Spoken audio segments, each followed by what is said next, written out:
Jhulelal musical party के owner Vinod Chawla के द्वारा पिछले 4 वर्षों से भक्त कंवर राम धर्मशाला झूलेलाल नगर चक्करभाटा में सिंधी रास गरबा डांडिया का आयोजन किया गया, जो कि पिछले 4 वर्षों से किया जा रहा है। इस वर्ष ये प्रोग्राम निःशुल्क रखा गया। विनोद भाई ने बताया कि 2023 में विजय दुसेजा के द्वारा डांडिया का आयोजन किया गया था। इस वर्ष भव्य रूप से बड़े स्तर पर और फ्री किया गया था, जिसे देखकर लोगों को प्रेरणा मिले और निम्न वर्ग मध्यम वर्ग के लिए वह भी कार्यक्रम फ्री करें, ताकि वह भी आकर अधिक से अधिक कार्यक्रम का लाभ ले सके। इसी बात को मद्देनजर रखते हुए इस बार सिंधी समाज ने कार्यक्रम निःशुल्क रखा। 2 दिवसीय कार्यक्रम भक्त कंवर राम धर्मशाला चक्करभाटा में आयोजन किया गया। कार्यक्रम के मुख्य अतिथि भारतीय जनता पार्टी के बिल्हा नगर के विधायक माननीय धर्मलाल कौशिक जी, बाबा ताहिरिया सिंह दरबार उल्लासनगर के भाई साहब जसकीर्त सिंह जी, नवसारी गुजरात से सनी मूलचंदानी भाई साहब जी, पूज्य सिंधी पंचायत चक्रभाटा के अध्यक्ष सुरेश फोटानी, पूज्य रियासती पंचायत के अध्यक्ष मनोहर मलघानी विशेष रूप से कार्यक्रम के मुख्य अतिथि रहे। सभी अतिथियों को फूल माला पहनकर और शाल ओढ़ाकर व स्मृति चिन्ह देकर किया गया। अतिथियों ने अपने संबोधन में कहा कि बड़ी खुशी की बात है कि नवरात्रि के अवसर पर जगह जगह माता रानी के जगराता डांडिया गरबा का आयोजन किया गया। इस 2 दिवसीय कार्यक्रम में प्रिंट मीडिया पार्टनर और इलेक्ट्रॉनिक मीडिया रहा, जिसमें प्राइम इंडिया न्यूज ने मीडिया पार्टनर के रूप में अपना सहयोग प्रदान किया। प्राइम इंडिया न्यूज के विशेष संवाददाता हरिकिशन गंगवानी को शाल ओढ़ाकर व सम्मान पत्र देकर सम्मान किया गया। कार्यक्रम में आए अनूप जलोटा से खास बातचीत की। आइए देखते हैं रायपुर से प्राइम इंडिया न्यूज के विशेष संवाददाता हरिकिशन गंगवानी की ये रिपोर्ट। यात्रा में चलते चलते हम यहाँ तक आगे देखे, आपके पास आ गए। मेरे लिए कितने सौभाग्य की बात है कि आपका सिंधु यूथ मीडिया मेरा इंटरव्यू ले रहा है। मैंने तो कभी सोचा भी नहीं था, लेकिन ईश्वर की कृपा से ही ये संभव होता है। हमारे सामने माता जी बैठी हैं, आप पर कृपा करें, आशीर्वाद रखें हम पर।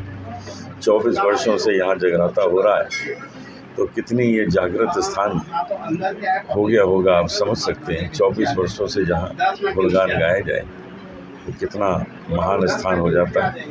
तो यहाँ आया हूँ, मुझे भी माता जी का आशीर्वाद मिलेगा, इसी कामना से आज मैं आप सबके समक्ष हूँ। इस मुकाम पर पहुंचने के लिए आपको किन किन कठिनाइयों का सामना करना पड़ा? मुझे कोई कठिनाई नहीं हुई। जो भगवान के गुण गाता है उसको कभी कोई कठिनाई नहीं होती है, उसके तो सारे रास्ते सुगम हो जाते हैं। ईश्वर जो है जहाँ कांटे होते हैं वहाँ भी फूल बिछा देता है जो प्रभु के गुणगान गाता है। तो मुझे तो कभी कोई कष्ट हुआ ही नहीं। क्या आपको लगता है कि आज के युवा में भक्ति संगीत के प्रति रुचि कम हो रही है?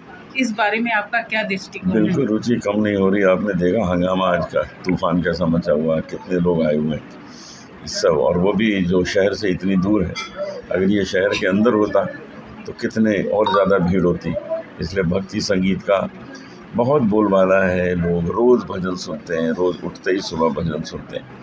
आपने कभी नहीं सुना होगा कि कोई सुबह उठ के माइकल जैक्सन का गाना सुनता हो, सुबह उठ के भजन ही सुनते हैं। इसलिए हर घर में भक्ति है, भावना है, और उसका आनंद सब ले रहे हैं। क्या आपको कभी ऐसा महसूस हुआ कि संगीत के अलावा आप और किसी क्षेत्र में होते तो कैसा होता? मैं अगर कोई जर्नलिस्ट बनता तो बहुत अच्छा काम करता, क्योंकि जिस तरह आप प्रश्न कर रही हैं मुझे भी वो करने में बड़ा मज़ा आता है। तो अगर मैं सिंगर नहीं होता तो मैं यही सिंधु यूथ मीडिया का जर्नलिस्ट बन जाता। क्या आपके जीवन में भक्ति और संगीत का क्या महत्व है? यह आपके जीवन को कैसे प्रभावित करते हैं? ये मेरे जीवन को बहुत प्रभावित करता है।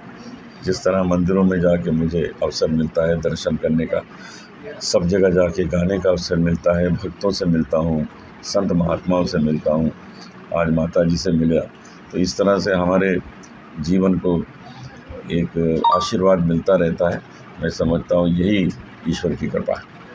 आपके जीवन में ऐसा कौन सा वाक़या हुआ है जो आपको यादगार बना रहा है? बहुत से वाक़या हैं जो यादगार बन जाते हैं।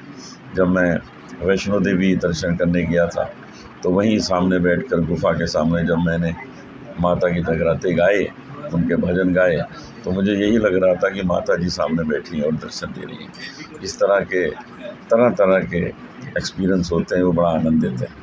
संगीत के लिए युवा पीढ़ी में आपका क्या संदेश है? आप उन्हें कौन से गुण अपनाने की सलाह देंगे? जो लोग भी संगीत के क्षेत्र में आना चाहते हैं, सीखना चाहते हैं, वो शास्त्रीय संगीत अवश्य सीखें, क्योंकि शास्त्रीय संगीत सीखने से उनके गाने में एक अलग खुशबू आ जाएगी और वो खुशबू जो है वो आपके जीवन में बहुत ही आनंदमयी होगी